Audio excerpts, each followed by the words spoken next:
Kami mengucap syukur Tuhan buat kehadiran-Mu di tengah kami pagi ini. Dan kami akan mendengarkan sebagian dari kebenaran firman-Mu. Mari Tuhan Kau urapi setiap kami yang hadir pada pagi hari ini. Lebih hamba-Mu yang akan menyampaikan kebenaran firman-Mu. Mari Tuhan tutup bungkus dengan kuat kuasa Roh Kudus-Mu Tuhan. Mampukan untuk menyampaikan pesan-Mu Tuhan pada pagi ini Tuhan. Sehingga setiap kami mendapatkan berkat dari pemberitaan firman-Mu pada pagi ini. Dalam nama Tuhan Yesus Kristus kami berdoa. Haleluya. Amin.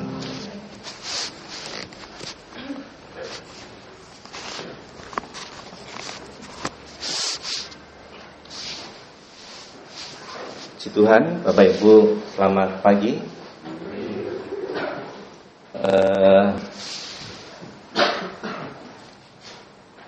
Bersyukur kepada Tuhan pagi ini kita bisa kembali beribadah pagi, doa pagi.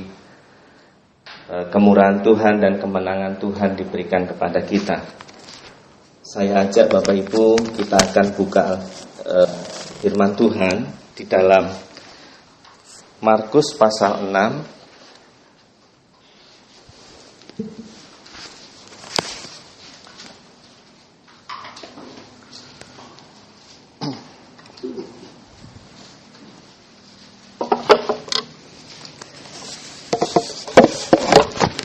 Markus pasal yang ke-6 ayat yang ke-30. Markus pasal 6 ayat yang ke-30 sampai ayat yang ke-44. Tapi karena waktunya terbatas, dalam waktu yang sangat singkat, Bapak Ibu, kita akan merenungkan kebenaran firman Tuhan dengan judul perikopnya, Yesus memberi makan 5.000 orang.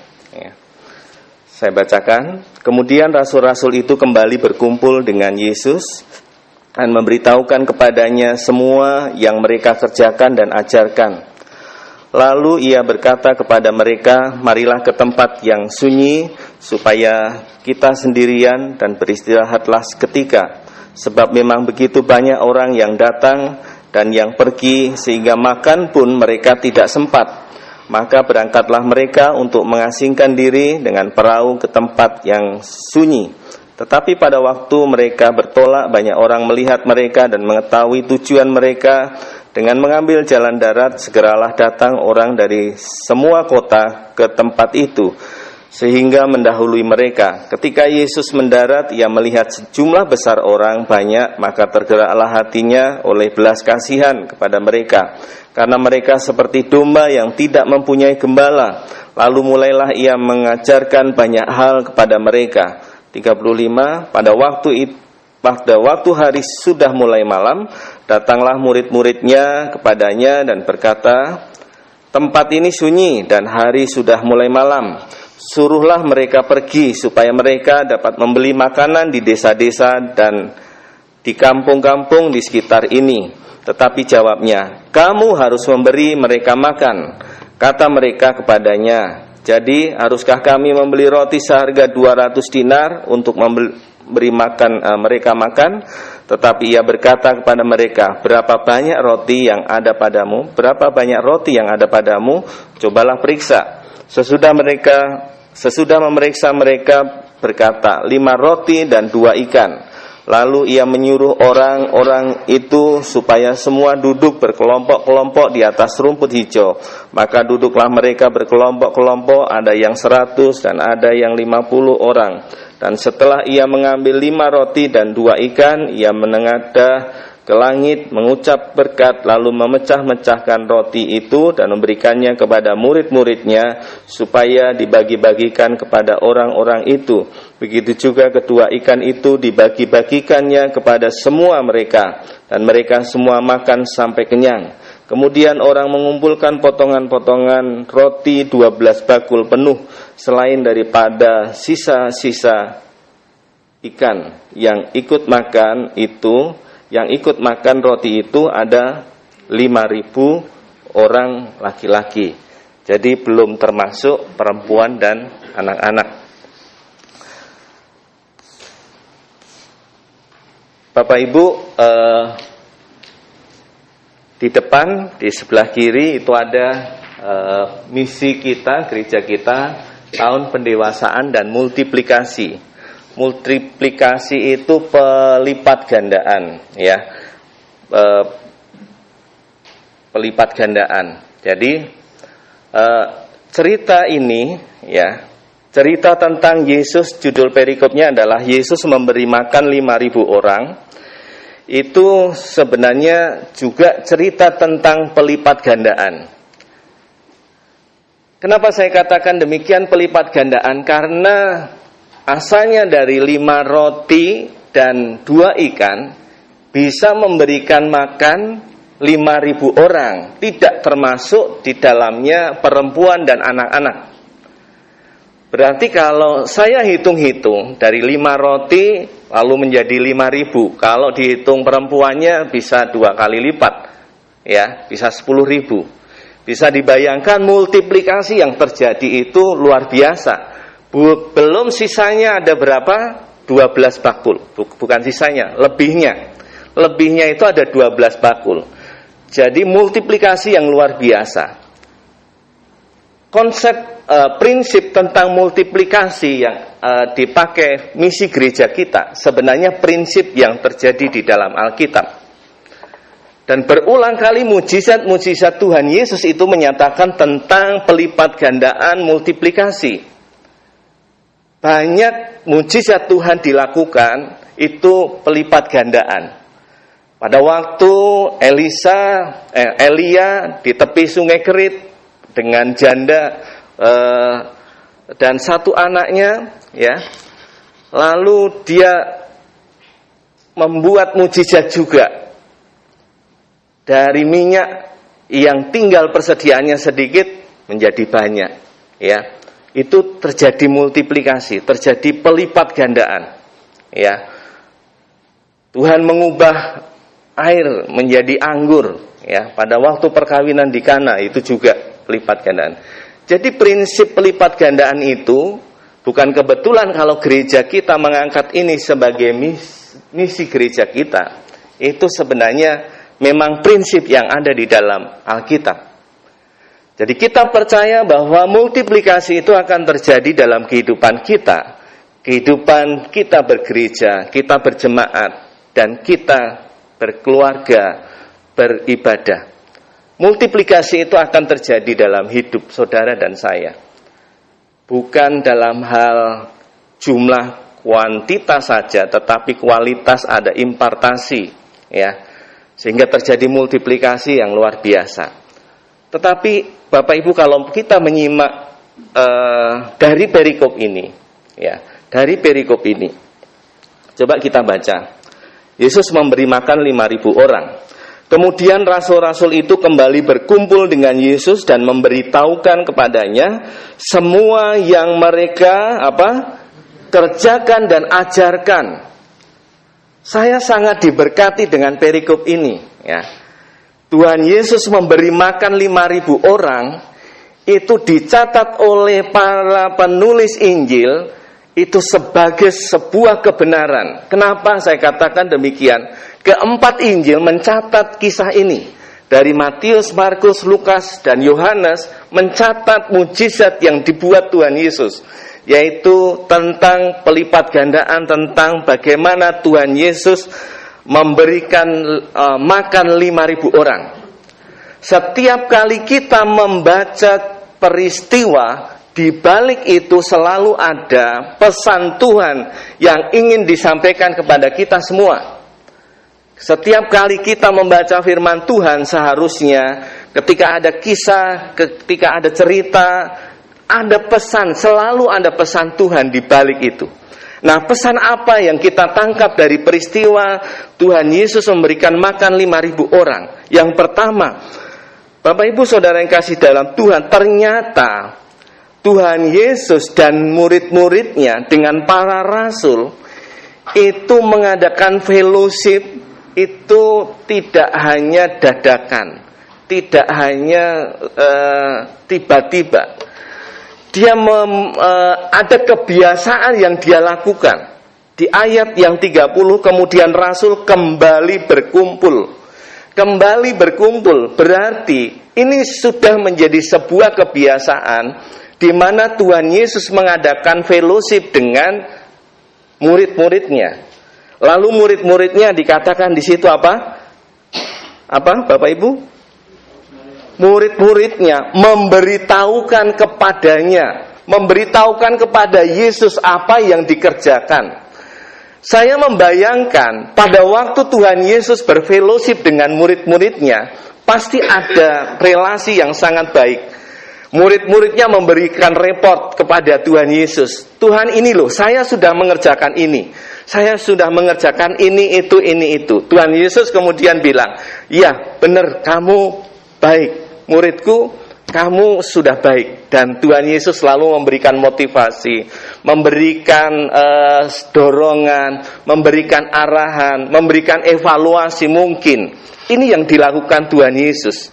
Jadi multiplikasi itu akan terjadi kalau fellowship itu juga terjadi dalam gereja kita, dalam kehidupan kita, dalam komsel, dalam juga rumah tangga kita. Itu fellowship harus selalu ada juga supaya terjadi multiplikasi. Bapak Ibu Saudara yang kasih dalam Tuhan, dan saya meyakini fellowship antara Tuhan Yesus dan murid-muridnya itu terjadi impartasi karakter Yesus kepada murid-muridnya. Jadi impartasi itu tidak terjadi dengan serta-merta ketika orang ditumpang tangan lalu terjadi impartasi sifat karakter kepada satu orang kepada orang yang lain. Ya, itu tidak serta-merta, itu bisa terjadi.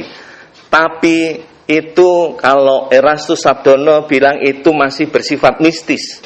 Ya. Bahkan Erastus itu tidak merekomendasikan itu. Karena impartasi itu terjadi ketika ada fellowship, hubungan fellowship, kemudian karakter itu akan tertransfer, impartasi, ya. Jadi kalau saya berkomunikasi setiap hari dengan Pak Heri Juanda, misalnya berkomunikasi terus, maka Pak Heri Juanda akan lama-lama akan memiliki karakter mirip dengan saya, sebaliknya saya juga, ya. Itu terjadi impartasi. Nah, saya percaya juga impartasi karakter Yesus itu kepada murid-muridnya itu terjadi karena ada fellowship, ya. Bapak Ibu Saudara yang kasih dalam Tuhan, kalau bahasa sekulernya ada koordinasi, ya. Ada koordinasi antara murid-murid dan Tuhan Yesus pada waktu itu, ya. Sebenarnya ini banyak sekali, ya, padat pesan yang ada di sini, ya. Saya catat banyak sekali karena waktunya terbatas. Saya sampaikan yang ada saja, yang sesuai urutannya. Kemudian Bapak Ibu Saudara yang kasih dalam Tuhan, ayat yang ke-31. Ayat yang ke-31, yuk kita baca bersama-sama. 1, 2, 3. Lalu ia berkata kepada mereka, marilah ke tempat yang sunyi supaya kita sendirian dan beristirahat seketika. Sebab memang begitu banyak orang yang datang dan yang pergi sehingga makan pun mereka tidak sempat. Saya membayangkan begitu sibuknya murid-murid Tuhan Yesus, sampai makan saja mereka tidak sempat. Dan saya membayangkan beribu-ribu orang karena sudah mengadakan mujizat yang spektakuler, menyembuhkan orang sakit, ya, memelekkan orang buta dan sebagainya. Banyak orang pasti tertegun dan mereka akan ngikut Tuhan Yesus dan murid-muridnya. Sehingga dikatakan makan pun tidak sempat. Hal yang menarik yang Tuhan Yesus katakan di sini adalah, lalu ia berkata, Tuhan Yesus berkata kepada murid-muridnya, marilah ke tempat yang apa? Ke tempat yang sunyi. Ke tempat yang sunyi supaya kita sendirian beristirahat seketika. Tuhan tidak katakan, sebenarnya Tuhan tahu murid-muridnya itu sedang kecapean.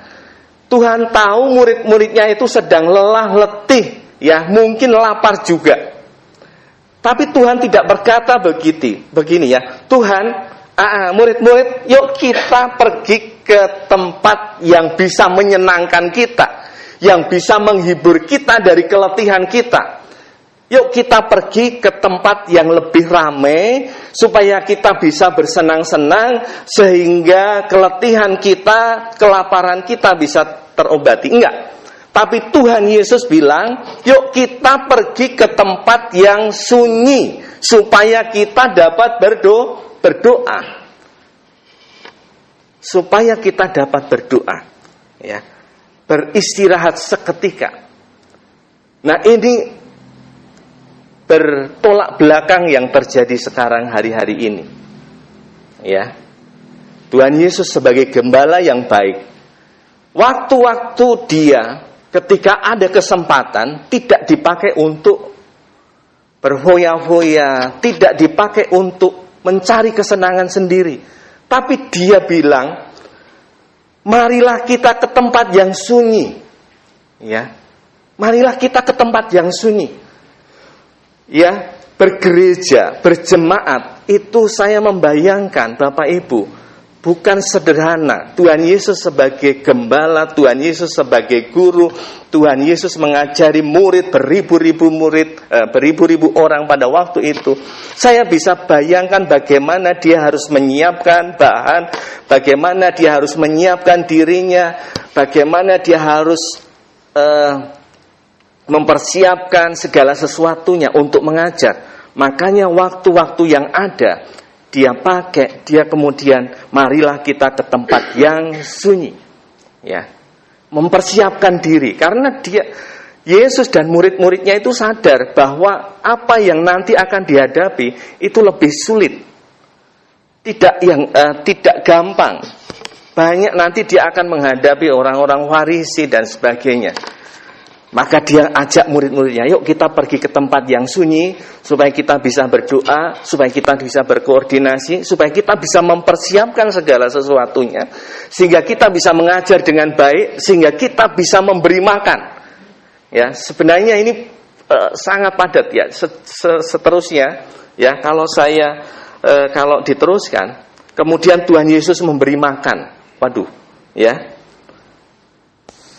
Langsung saja ya, ayat yang ke-37. Sebenarnya banyak sekali nih pesannya. Ayat yang ke-37. Ya, ketika mereka semua lapar murid-muridnya, kemudian orang-orang yang ada di situ, murid-muridnya bilang begini, suruhlah mereka pergi, supaya mereka dapat membeli makan di desa-desa dan di kampung-kampung. Ayat yang ke-36. Ini kata murid-murid Tuhan Yesus. Jadi murid-muridnya ternyata tidak bertanggung jawab. Tuhan udah suruh aja mereka pergi, supaya mereka cari makanan sendiri-sendirilah, ya. Supaya mereka cari makanan di mana? Di warung-warung, di desa-desa, dan cari penginapan di sana. Tapi Tuhan Yesus, kata Tuhan Yesus apa? Kamu harus memberi apa? Makan. Tuhan Yesus bertanggung jawab, kamu harus memberi makan mereka. Waduh, saya dapat berkat luar biasa. Kamu harus memberi makan mereka. Ya. Saya ingat ketika Tuhan Yesus menampakkan diri kepada murid-muridnya, lalu bertanya kepada Petrus, Petrus, apakah kamu mengasihiku? Jawab Petrus begini, iya Tuhan, aku mengasihimu. Lalu tanya lagi, Petrus, apakah kamu mengasihiku? Jawab, masa Tuhan gak ngerti aku itu mengasihi sungguh-sungguh kepadamu. Lalu diulangi lagi sampai 3 kali.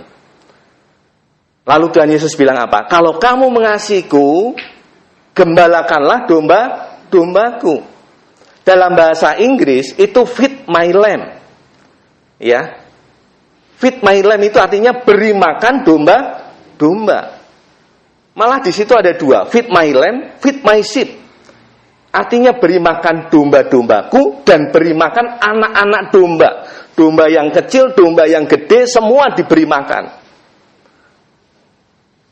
Nah, Tuhan Yesus bertanggung jawab memberi makan domba-domba. Nggak seperti murid-muridnya, suruh cari semua makan sendiri-sendiri. Enggak, tapi Tuhan Yesus memberi makan mereka. Ya.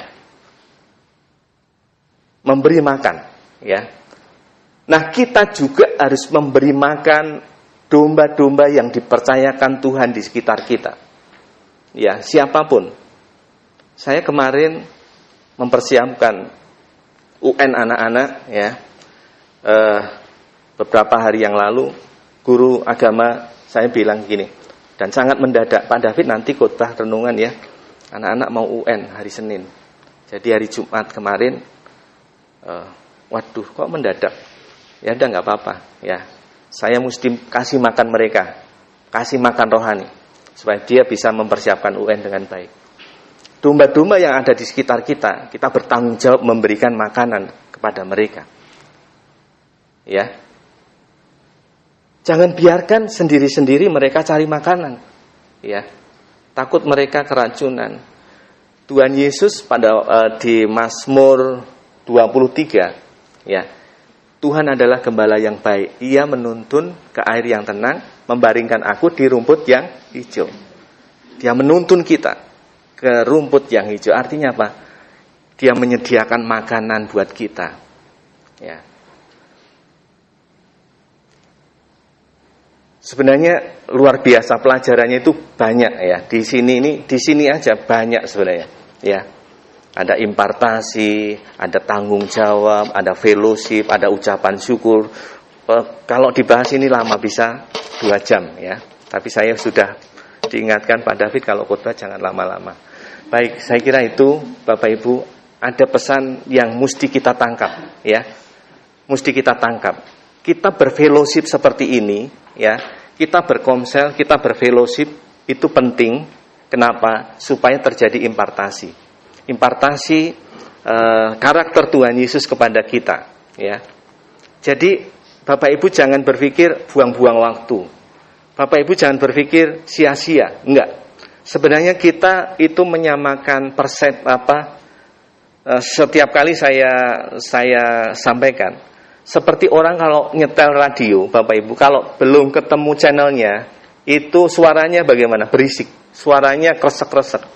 Tapi ketika ketemu gelombangnya pas, itu akan suaranya terdengar apa? Lebih bening, lebih bersih, suaranya, warnanya lebih jernih, karena channelnya pas. Nah, kita beribadah itu, berfellowship itu, seperti itu juga kita cari gelombang yang persis, yang sama dengan Tuhan Yesus, sehingga jernih, suara Tuhan itu jernih kelihatan, sehingga pesan Tuhan itu benar-benar kita bisa dengar. Fellowship itu penting, ya. Jadi yang pertama fellowship, yang kedua apa? Kita mesti bertanggung jawab, ya. Itu 2 pesan saja, banyak sebenarnya. Ada ucapan syukur, ada bertanggung jawab memberi makan dan seterusnya. Saya kira itu Bapak Ibu, karena waktu yang terbatas, mungkin di lain kesempatan sambung lagi. Yuk Bapak Ibu bangkit berdiri, kita akan Pak Eri bisa bantu